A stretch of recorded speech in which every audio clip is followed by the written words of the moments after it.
Listen in as we deconstruct our song Lover's Apocalypse layer by layer and go behind the story of how it was written.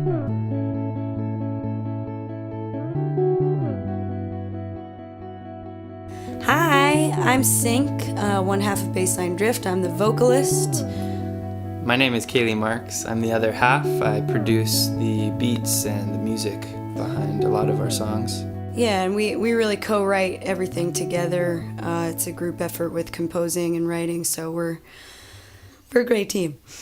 We are a great team. Actually, it's kind of rare to be able to co-write words with someone. I feel like it's a really vulnerable thing, and working with you has always been really easy in that regard. Yeah, and I mean, we always call ourselves music soulmates because just from the get-go it was really clear that this worked really well. We worked really well together. Everything just flows, and even when we're going through phases of writer's block, I don't know, we just get each other out of it somehow. So it's been really magical. Yeah, and I feel like we volley ideas back and forth, and we'll polish things really quickly that way, and neither of us are egotistical in holding on to our ideas. I was just about to say, there's no ego there, and it's lovely. It's really nice. So really this song began while I was in a relationship in the beginning stages, and I was feeling a lot of love at that time, and so I sat down to write this riff.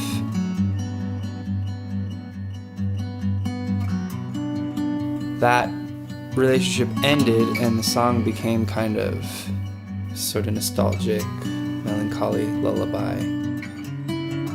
It made me feel something immediately without adding anything, and I feel like that's always a really good place to start, because if you start from that foundation, anything you add on top of it's going to enhance that already potent seed, that core emotion. So after that, my dad used to tell me about Johnny Cash and his production technique of adding a piano bass note as this way to give like just this gravity and seriousness to any production. So you just play one piano bass note, and then I wanted to kind of reinforce the backbeat a little bit and create this little pull and push and pull between the guitar and the piano.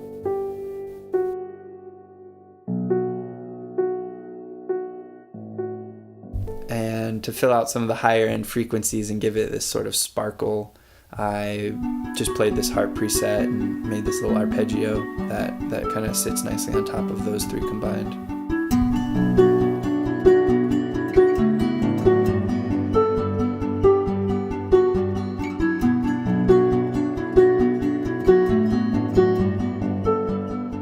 My favorite part about electronic music is the drop. It's such a fun part of music to do, and with a lot of our music, our darker, heavier stuff, that it fits really easy, but with the softer stuff, it always feels like, okay, how are we going to deliver that punch, And I think this song talks a little bit about that naivete that happens in the beginning of relationships, and then as it transforms into the deeper realization of what love means and what it entails, and the pain that comes with that and the beauty that comes with that. So the bass adds this darker grit to it that I think helps give that contrast between that higher end piano, guitar, harp, and the lower frequencies. We were having sort of a studio session, and maybe I requested having a weird hawk sound. I don't know why, but it felt right, and it really serves the song, I think, but we did have a moment of getting a little too ambitious with it, so it was, after every measure we had this big sound, and so we had to scale that back in the end, but it's this really nice kind of cherry on top, I think. Little breadcrumbs that you find along the way of the song.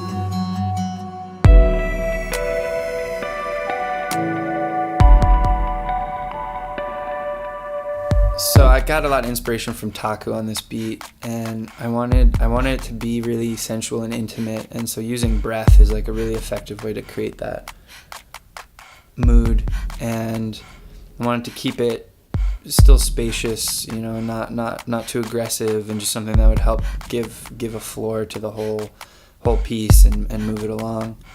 And so those breaths are part my breaths and part yours that we had recorded at some other session, some other time. And you gotta love claps. Always love claps. We're big fans of claps.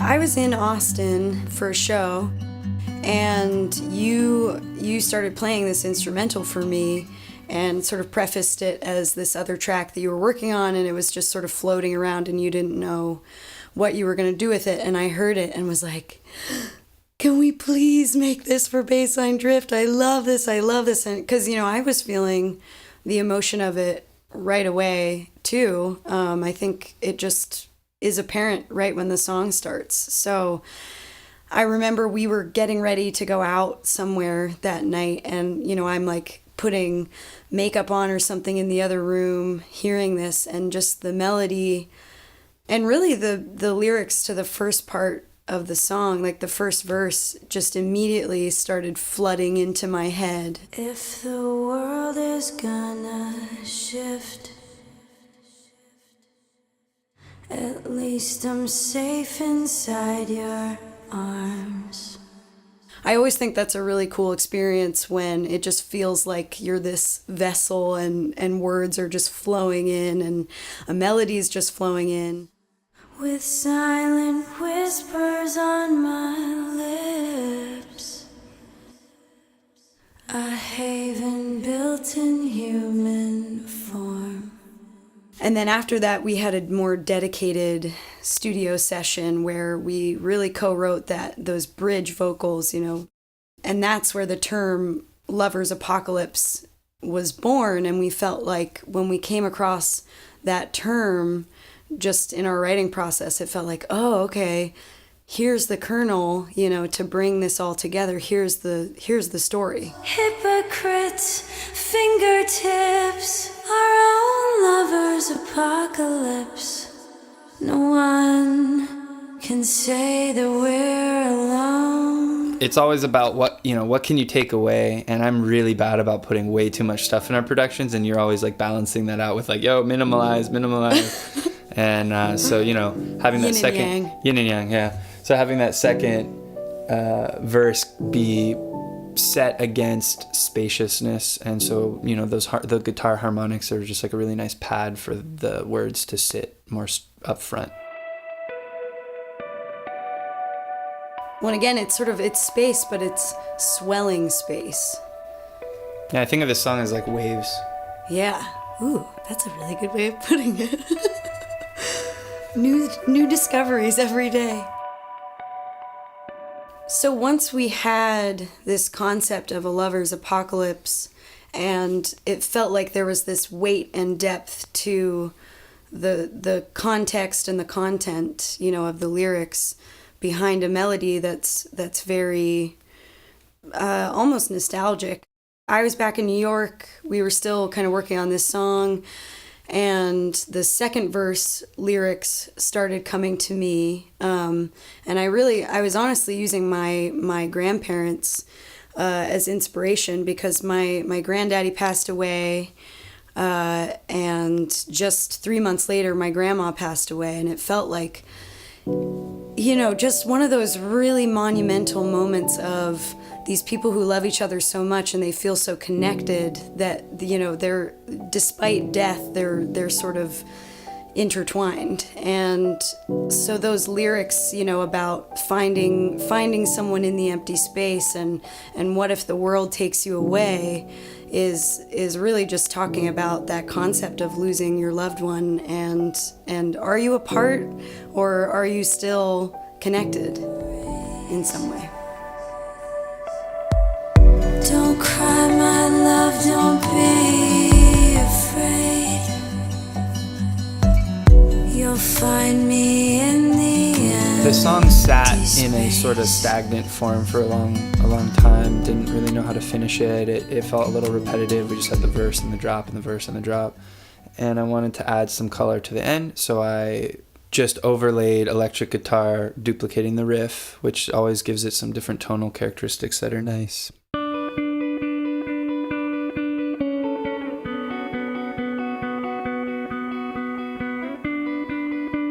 one of my favorite things to do is reverse everything. It's like an addiction. And even if I have to like go through a project and reverse all the sounds just in case, even if it doesn't stay that way.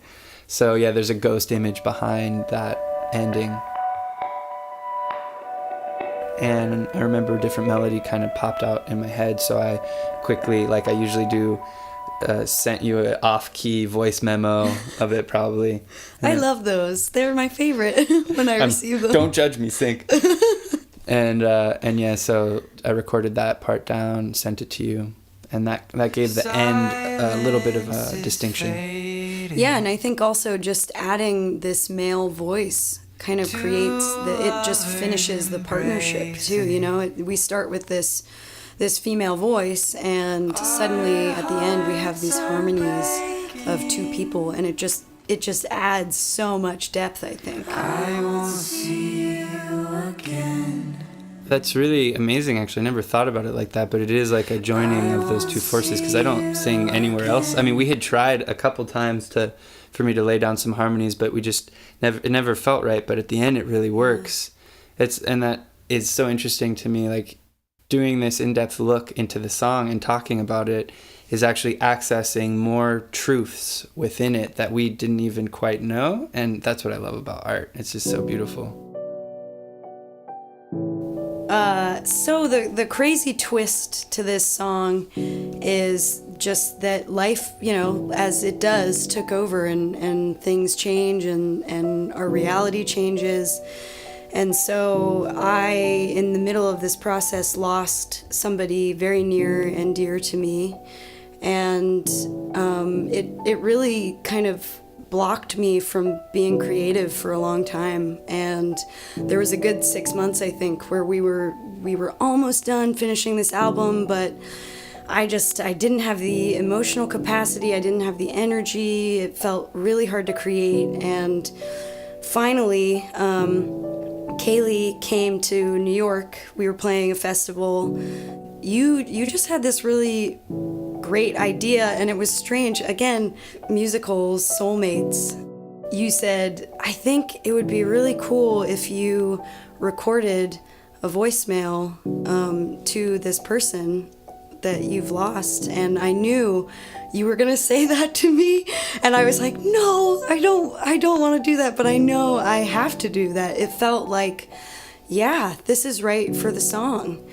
And so I did, and it was one of the hardest things I've ever done, is to sit down and call someone that's not here anymore. That's really, really hard.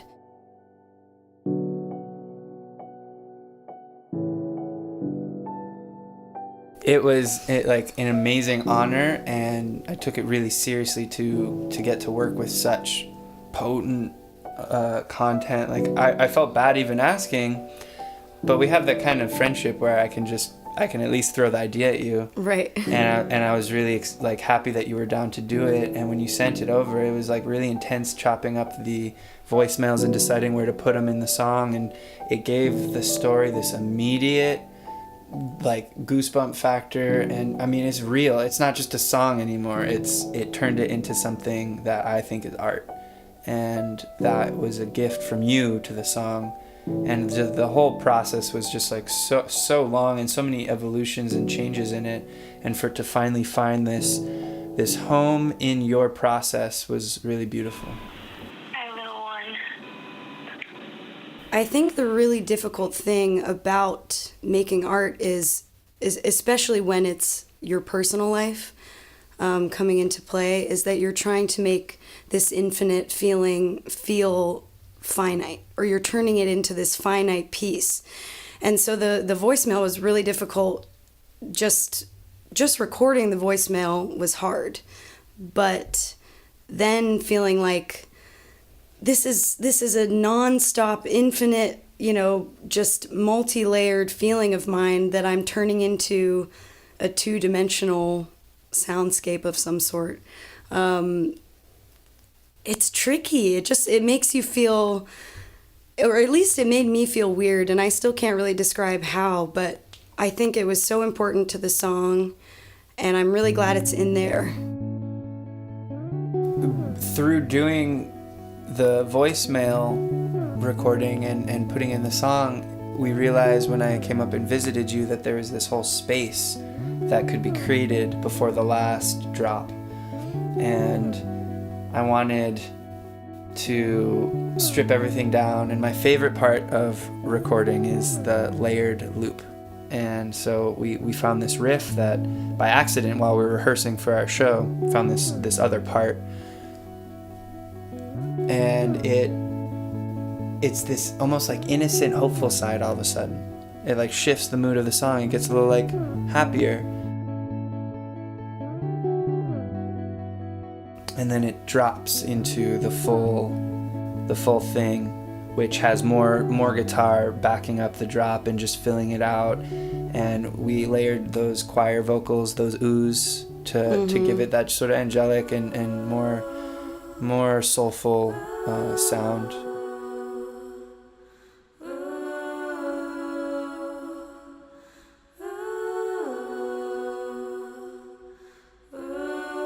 When we submitted all the songs for our album Give and Take, which is out now on all platforms streaming, Check it out.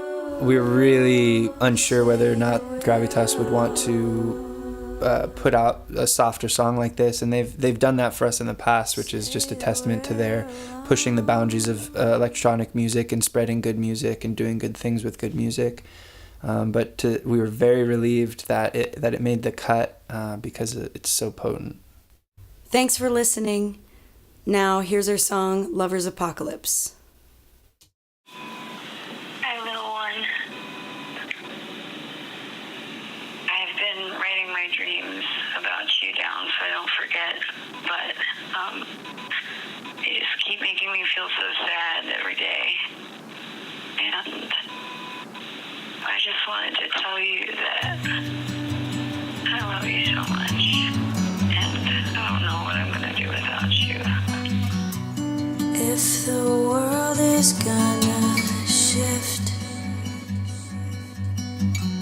at least I'm safe inside your arms, with silent whispers on my lips, a haven built in human form.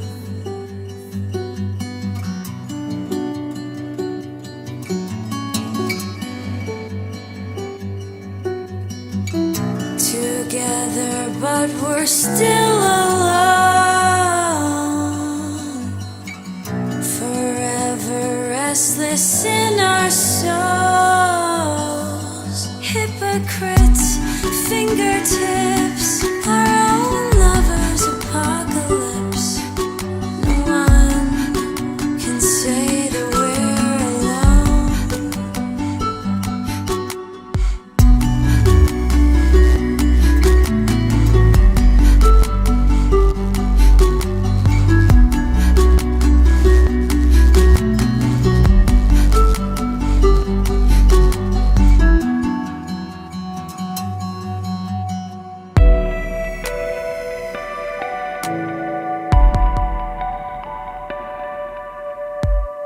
And if the world takes you